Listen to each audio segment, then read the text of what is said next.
another quick return to action tomorrow night. Have you had much time to dissect Saturday's big win? Yeah, I mean, obviously we've had discussions about the good things we've done, and obviously the things that we can do better and we need to try and eradicate. But yeah, obviously looking back, there was some real good stuff to look back on, and obviously when you started to get sent a few things, biggest win since '68 or something, those things are always nice to hear. And like I said, I'll reiterate what I said at the weekend. It was good for those travelling fans who have gone up and down the country for us and had to endure some late heartache, if you like, in some of the results that we've had. And obviously they've seen that the lads deserved more than what they've got at times. So not just for the lads to get the nice reward of a comfortable victory, but also for those travelling fans. Another big test tomorrow night, obviously against a side with a lot at stake for them. What sort of challenge are you expecting from Stevenage side? Well, an almighty physical one. I think any Steve Evans team that you've looked at over the years, and obviously only looking at how Stevenage have performed this year, they're going to be organised, they're going to be direct, they know what they're good at. And they make no bones about that in their play. So it's going to be a real tough challenge for us, because if we're being honest, it's kind of that element of the game that we've kind of fell short on a bit, which is at sometimes to be expected because of the makeup of our group. But there are other times where we've stood up to the challenge and dealt with the direct nature of some of the teams that we've played better than other days. So it's certainly going to have to be one of our better days if we're going to combat a very physical Stevenage side. I guess they'll be under a fair bit of pressure themselves tomorrow night, obviously trying to get that automatic promotion place. Without giving too much away, do you sort of tweak your side with that in mind, knowing that they are a side that we can get at and potentially get them on the hop sort of thing? Yeah, I mean, I think you're always trying to address where you can maybe hurt the opposition. And whether that involves tweaking formations, lineups, you have to balance that out with obviously performances of late, injuries, niggles. So yeah, I mean, we'll be looking at in which ways that we can hurt them. As always, like I said, I don't really care who we're going up against. I think we should always be looking at trying to win games. But there's no denying that there's a physical threat that comes with Stevenage, which is one that we're going to have to be ready and one that we're going to have to try and combat, as well as obviously we want to play our game and try and impose ourselves on Stevenage and try and get the win. We need to be prepared for the direct nature of what they can bring, which can cause anybody problems, let alone ones that are maybe not as prepared for the physical nature of these games like us. But we've proved that we can do it, and it'll be another test for the lads, but one that I hope that they're relishing. You mentioned the physical battle there. How do you sort of prepare a side for that physical battle? Is it more of a case of focusing on not reacting to some heavy challenges potentially, but is there any way that you could sort of prepare your side for that physicality? I mean, that sort of side of it, I'm not too bothered about. I think competing is a must. It has to be a given. Being competitive is sometimes when you're maybe a foot shorter than people, when there's aerial balls to be dealt with, or not as used to defending those type of balls as much as these guys.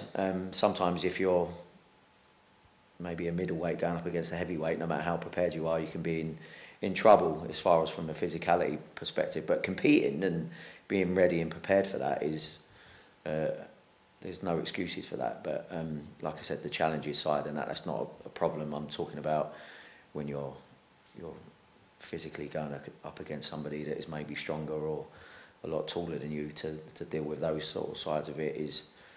I'd love to be able to stick them in grow bags overnight, but that's not really the case. Listen, preparing the team is knowing what's coming and how best we can maybe combat that and be prepared for it. But as I said, ultimately knowing what's to come, but ultimately being ready to impose yourselves, using what we can do maybe better than what they can bring. And how pleasing is it to head into a game like this off the back of a 5-1 win, 2 wins in a row and 3 unbeaten? Yeah, I mean, it's hard because you don't get much time on the grass because of the nature of how busy this month's been. It's more sort of rest and recovery, which is the focus. So although we'll be out on the grass for a decent amount of time today, it's not going to be physical. A lot of it will be looking at stuff maybe from a set piece aspect. But yeah, listen, it's difficult, but it's certainly easier when you're getting the right results and the mood around the place is better than what it has been.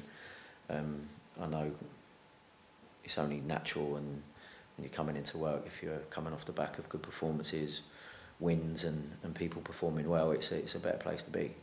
And we've mentioned a few selection or positive selection dilemmas for yourself with some good individual performances recently, especially up top at the moment. Obviously, we've got a rested Charlie Austin. Luke Jeffcott's been scoring goals. Does that give you a nice headache to have ahead of tomorrow night? Yeah, absolutely. It's always good when you've got competition for places. But yeah, I mean, hopefully we've got Rush, depending on how he is today. Hopefully he may be available, but we still have to see. There's maybe a little bit of a fallout from the game at Saturday with a couple of people with niggles. So people ready and waiting to go and competing for places is always good. And then we just have to see what suits come tomorrow night. A top 10 finish is still really on the cards at the moment. Is that something that sort of, is that a target at the moment, or is it just a case of, look, let's just perform well in the last few games, let's win those remaining games and end the season on a high? Yeah, I still think it's a treat every game as it comes type moment. I mean, the fact that if you do well, hopefully will mean that you can move up the table, albeit not as much as we'd like. But unfortunately, when you go through the run of games that we had and missing out on picking up valuable points that we deserved, kind of leave things a little bit late. But obviously my focus is still maintaining that we need to keep improving, keep being prepared for every game, try and get as many good performances as we can, both individually and collectively between now and the end of the season, and hopefully that'll bring with it more points and a higher position in the league come the end of the season. And just finally, coming up against a side like Stevenage, the side's better sides, the league's better sides, I should say. Is this the sort of test that you want your players, your young side, to come up against, because it's part of the learning curve and great for their development as well, and lots of different challenges for them? Absolutely, but they've faced, even if it is people's sort of first real season playing league football and playing in this league, they faced similar tests at certain periods in games, maybe not for as long as what Stevenage are used to bringing. But there's been times in games where we've been on top and you're getting towards the end of a game and a lot of teams go a lot more direct and change systems to stick bigger men up top to try and see if they can force something, and we haven't stood up to that as well as we maybe could have. And it's not just a defensive aspect of it. I think being better on the ball and maybe doing what we're good at better in those periods, in the real testing times, can also halt their rhythm or stop their attacks as well. So there's two aspects of dealing with this type of direct nature of these teams, and it's not just competing and winning your headers, winning your second balls, keeping them away from your box. I would argue that the best way of doing that is dominating the ball and hopefully taking them into their sort of defensive area and ultimately scoring more goals would be good. A little bit like what we've done at the weekend. It was nice to withstand a little bit of pressure, albeit a little bit too much for my liking, but to punish teams when they are coming forward is always a nice way to take the sting out of the attack. All the best tomorrow night. Cheers, pal.